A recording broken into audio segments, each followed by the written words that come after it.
Hi guys, so the weather is getting better out there at the moment and things are starting to open back up again. The lockdown is easing and it seems like COVID-19 numbers are going down. So I think now is a good time to start to talk about how to do collaborations with other people and how to start thinking about joining bands, playing musical instrument to musical instrument, ukulele to ukulele, like music was meant to be played. I'm also going to be doing a few more videos over the next few weeks about what good preparatory practice routines are for different musical instruments. So I might do one for loop pedals, for example. But on this one, I'm going to be focusing on the ukulele, and I'm going to give you guys my 3 tips for how to prepare your ukulele playing so that you're good to join a band.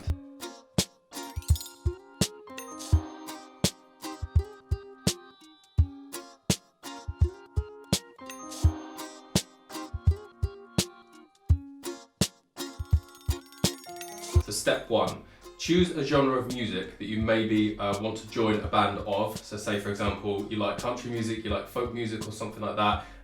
So choose that genre of music and try and learn at least 3 strums in that style. And when I say learn 3 strums in that style, I also mean adapt. So I'll explain what I mean by that. I won't spend too much time talking about genres of music because I do actually have a video on different genres of music and how to lean into different genres of music. So there should be a card appearing above me right now that'll take you to that one. But let me just quickly show you what I mean.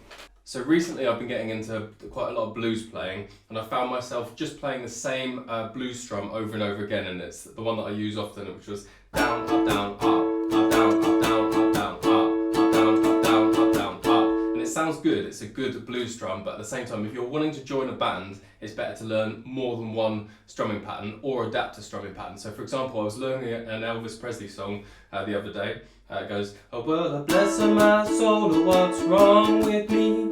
I'm itching like a man on a fuzzy tree. And I decided that I wanted to mix it up a little bit. So instead of going down, up, down, up, up, down, up, down, up, down, up, up, down, up, I elongated the sort of how long the strumming pattern was, so that it sounds like this: down, up, down, up, up, down, up, down, up, down, up, down, up, down, up, down, up, down, up, down, up, down, up, down, up, down, up, down, up. So that's one way you can do it. You can adapt existing strumming patterns that you have so that they fit in a particular genre of music, and try learning different covers with adapted strumming patterns that you have. That's one bit of advice I have for you, but the other bit of advice is to do exactly what you're doing right now, and that's to look up how to play different strumming patterns in different genres of music on YouTube.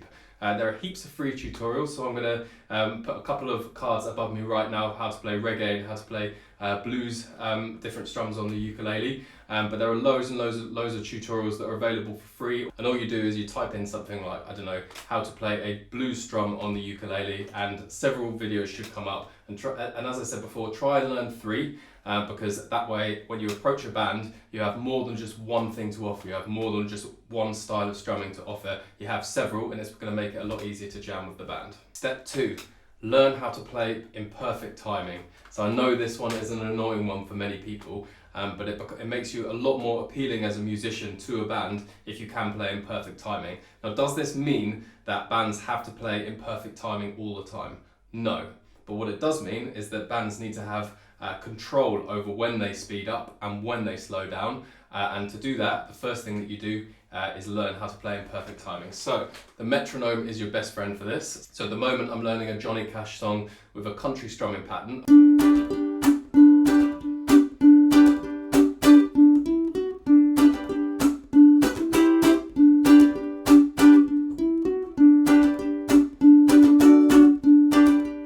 So all you have to do is work out what kind of tempo you want to play it at. And this might take a little bit of practice at first. And if you're having difficulty playing something at a certain tempo, then slow it right down. So we can start playing it, for example, at 90 BPM. So that's 90 beats per minute.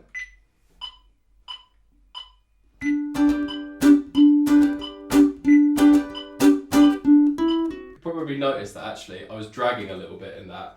And that's because I naturally wanted to play the song a little bit faster because I've actually been learning it faster, but also because I think the country strum sounds better faster. So if you feel like that, then just up the tempo slightly. So now we're on 100 BPM. Press play.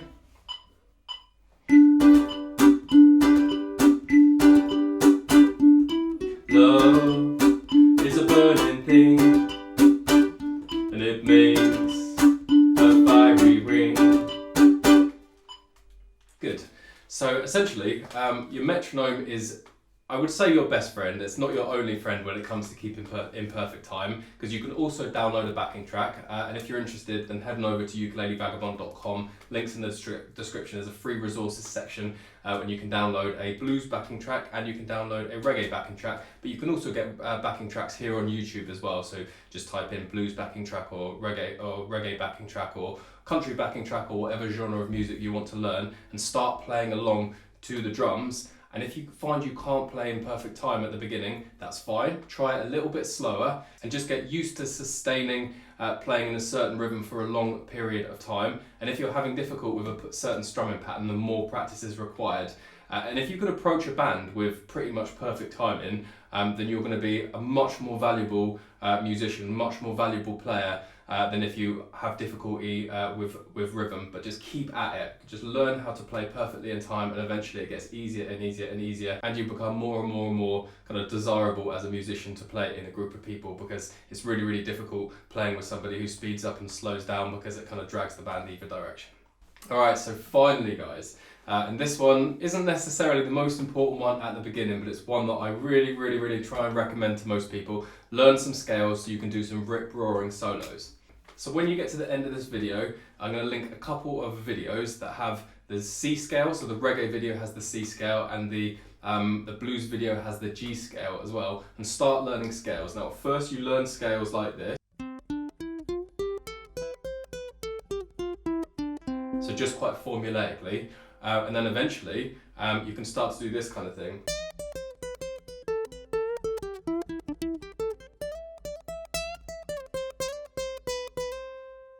Now it takes a while, obviously. I've been practicing scales for many years, and you can learn how to do hammer-ons, and you can learn how to do slides, and you can learn how to do bends. And then that's how you learn how to do really good solos. Now I think it's really great to start learning how to play scales right away, because soloing is currently associated with predominantly like electric guitar players with like loads and loads of distortion, so you know, Jimi Hendrix and any of the other great guitarists. But you can absolutely do it on ukulele, and I think it offers something very different to a band and gives a band a more unique feel to it. Okay guys, so those are my 3 bits of advice for preparatory work that you can do before you join bands. So number 1, lean into different genres of music, learn different strumming patterns that you can take to a band. Number 2, perfect your timing with metronomes and backing tracks so that you can come to a band with as good a timing as you possibly can, so you don't drag the band in either direction speed-wise. And number 3, learn some scales so you can do some rip-roaring solos throughout. Thanks for listening guys. Smash like, hit subscribe, and ding that little bell for notifications. I release regular ukulele tutorials on a wide variety of topics. And I'll see you guys here next time. Don't forget to leave a comment about the kind of things you want me to cover as a ukulele tutor. I'm here to teach everybody the ukulele. I love teaching people the ukulele, and I'll see you guys here next time. Building a new reality, wielding we cannot guarantee. Appealing to those in poverty with false spoke authority, stealing that force we cannot.